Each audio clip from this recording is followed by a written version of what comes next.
Hey, what's going on, everybody? Commander Crane here, and we're back with yet another deck tech. So today we have modern $50 Selesyna Aggro. I'm really excited to talk about this list with you guys today.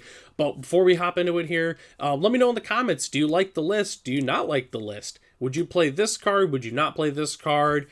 Do you have a deck list that you want to share with me? Either way, put it in the comments, let me know what you see, and we're going to hop right into it here. So a little bit of backstory with this deck. So I used to play a very similar deck to this back in the day when I was in high school and I didn't have a budget for a lot of different cards.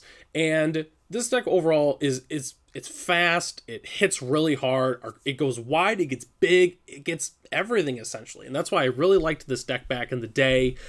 Fast forward to today, Modern is a very expensive format, with Fetchlands and Ragavan and the Elementals and Murktide. It's a very pricey format, it can be a really big pay gap if you're trying to get into Modern. Well, today, we got a $50 deck. As you can see up here, $49.24. If you're looking to buy this deck today, it's not going to cost you that much, and it's going to be really effective. So, we're going to hop right into it here. So, we have 4 Avacyn's Pilgrim. So Avacyn's Pilgrim is really simple. It's essentially like a Birds of Paradise. It's a 1/1 for 1 white. Well, for 1 green, you can tap it for 1 white. There's a lot of different 1-drops we could play in this deck, especially on a budget. But I wanted to play Avacyn's Pilgrim because we have some really, really great 3 and 4 drops that we want to play ahead of the curve. So that's why we're playing Avacyn's Pilgrim. Then we're moving to 4 Dryad Militant. So it's a 2/1 for green-white hybrid. You can pay either one.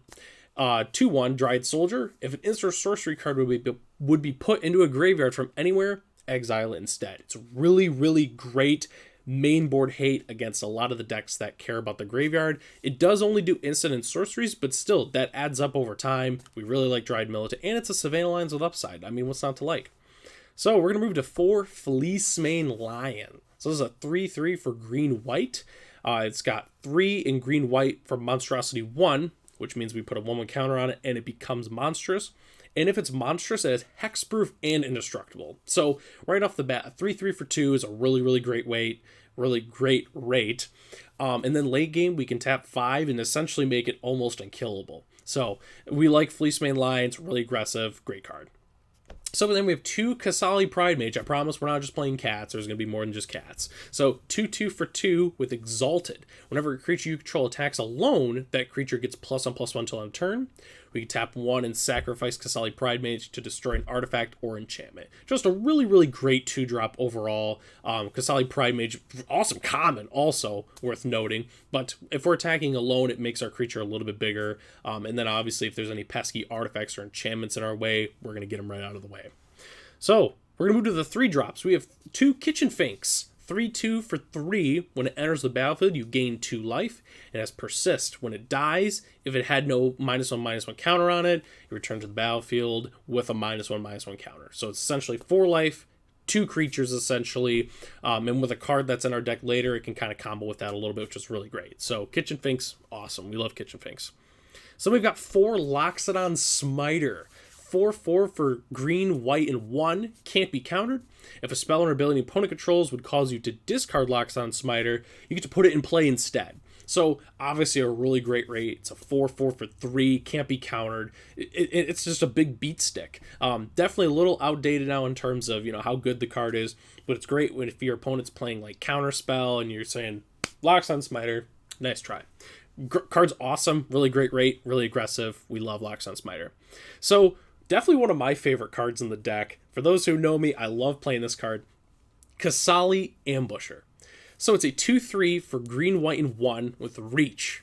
If a creature is attacking you and you control a forest and a plains, you may play Qasali Ambusher without paying its mana cost as though it had Flash.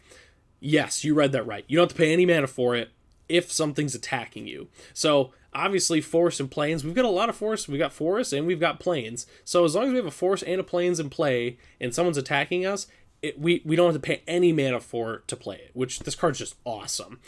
Definitely even when you're not on a budget, this card's really great because you get cards like Temple Garden, which have that dual typing to it, which is hard to play at a budget. It's still possible, but not as effective. Regardless, Selesyna Amber, awesome card. And his reach, too. I mean, it's really great. I can't tell you how many times I've picked off like Ragavans and Monster Swifters with this card. I love Selesyna Ambusher. So then we have 4 Wiltleaf Liege. So 4/4 for 1 green-white, green-white, green-white hybrid. Other green creatures you control get +1/+1, and other white creatures you control get +1/+1.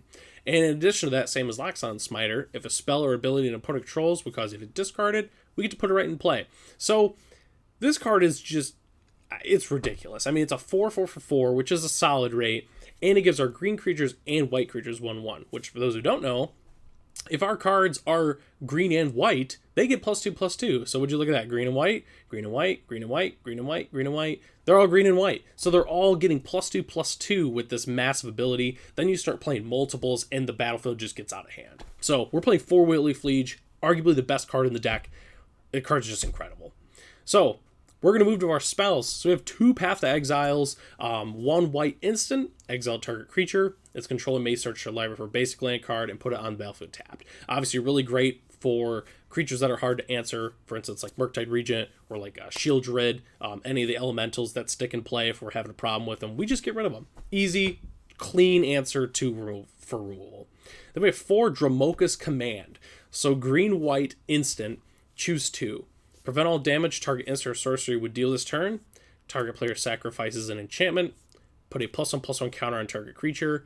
Or target creature control fights target creature you don't control. So spoiler alert, most of the time when you play this card, it's going to be 1/1 counter and fight a creature. So card's just really great. Great removal spell. Obviously, if there's any, like, if any things, like, they're trying to unholy heat our Wiltleaf Liege, we can obviously prevent the damage and fight something that way. Just a really flexible card that's just great in this deck, makes our stuff bigger, gets rid of those pesky blockers out of the way. Just awesome. We're playing 4 of them. 4 Advent of the Worm. So, white, green, green 1 for an instant. Create a 5/5 green worm creature token with trample. So, like Wiltleaf Liege, it's the end of our curve here. It's just 4 mana for a 5/5 trampler at instant speed. I mean, what's not to like about it? You know, it's really great. It played at the end of your opponent's turn. You can play it if they're attacking with a creature and you want to make a blocker. Just overall, Advent of the Worm is just an awesome card. I played this card a lot. It's really awesome to play it and really surprise your opponents with, like, oh, Advent of the Worm? So, yeah, we love Advent of the Worm. We're playing 4 of this. This card's just incredible. Especially when you're holding up 4 mana and you have cards in hand against your opponent. It's, oh man, do they have an Advent? I might be dead if they have an Advent. I have to maybe play around it. That card's just awesome. So we're going to head to our lands here. So for starters, 2 Brushland. So really great thing about Brushland is it just got reprinted in Brothers War, which made the card super cheap. This card has been pricey for a long time. Now we're playing 2 in our budget deck. So we have 8 forests, 1 Gavany Township. So Gavany Township taps for colorless, or you can tap 2 green and white, tap it, put a 1/1 counter on each creature control. So we're only playing 1 because our deck is very heavy green-white. You know, so like a lot of our cards are, you know, like Wiltleaf Liege is green, green, green, or green, white, green, green, white, 1, green, white, 1, green, white, 1, you know, green, white, green, white. So we don't want a lot of Gavany Townships. We're just playing 1 just for in that late game, you know, being able to put 1/1 counters on our creatures, which, spoiler alert, really good with Kitchen Finks. It's just awesome. Just playing 1. 5 plains, 3 Stirring Wildwoods. So this is definitely one of my favorite lands in the game. So it enters battlefield tap. We can tap it for green or white. Green, white 1. We can turn it into a 3/4 with reach. That's also green and white. So that works really well with Wiltleaf Liege. We're playing 3 of these. This card's just awesome. I mean, a 3/4 for 3 with reach is a really, really great rate. We're playing it. It's a great man land. The card's just awesome. I love Stirring Wildwood. Then we have 3 Sun Petal Grove. Pretty simple. Enters the battlefield tapped unless you control a forest or plains, and then tap it for green or white. So definitely with Selesyna Ambusher, there can be some consideration if you want to be able to get that online earlier. Unfortunately, in the budget option, there's not a lot. Your best bet's probably Canopy Vista, which I did consider playing in the deck, but as long as we have 1 forest and 1 plains, we're good. We're absolutely good. Half the time you don't even need to play it for the free. You can just cast it as a creature. But if you're looking to maybe get it a little earlier, you can play Canopy Vista. Or if you want to maybe play some more basics, cut the Sun Petal Groves or even the Brush Lands to play more basics, that's perfectly fine.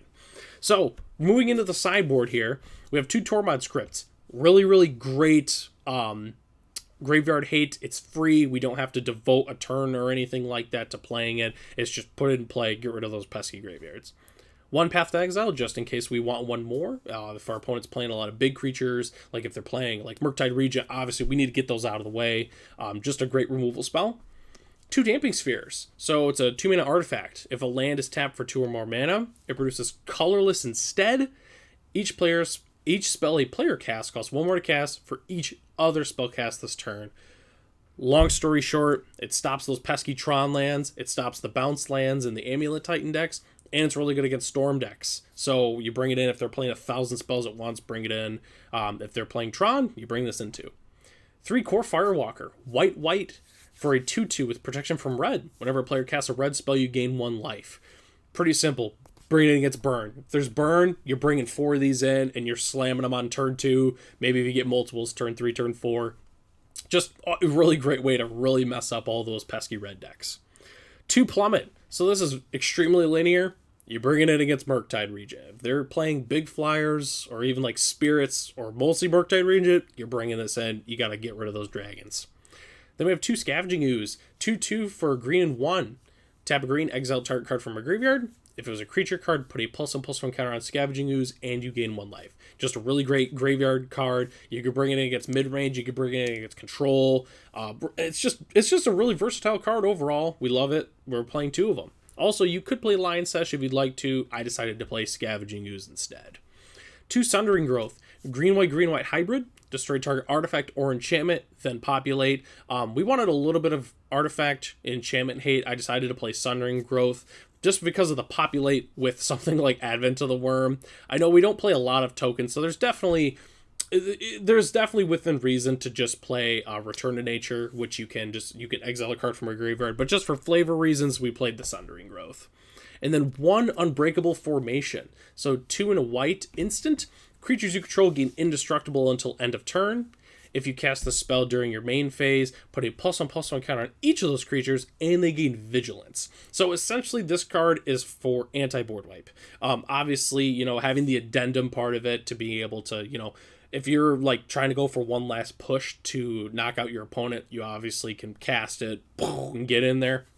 But it's really good against cards like Supreme Verdict. Being able to protect all of your creatures from something like that is a great effect. So that's why we're playing the 1 Unbreakable Formation. So overall, this is $50 Selesyna Aggro. If you're looking to upgrade this deck, there's a lot of upgrades you could definitely do. Like we talked about earlier, if you really want to put some fetch lands in there, you can put those in. You can put in Temple Garden. If you want to replace the Avacyn's Pilgrim, for instance, with like Birds of Paradise, that's a great option too, or Noble Hierarch. Overall, there's definitely a lot of room to grow with a deck like this, but the basis of it you have here. You're going to be playing Witleaf Legion no matter what. You're going to walk Kasali Ambusher no matter what. A lot of this is going to be a mainstay in the deck overall. So that's $50 Selesyna Aggro. Let me know in the comments, is there cards you would play? Is there cards you wouldn't play? That kind of thing. I want to know your guys' opinion on something like this. Let me know also if you decided to sleeve this up and play it at an event. How'd the deck do? What'd you like about the deck? What did you not like about the deck? Do you think it needs more green-white creatures? Is there any that I missed, like Night of Autumn? You're going to try that out? I don't know. You let me know in the comments. I'd like to thank everybody for joining me today, and I'll see you on the next video.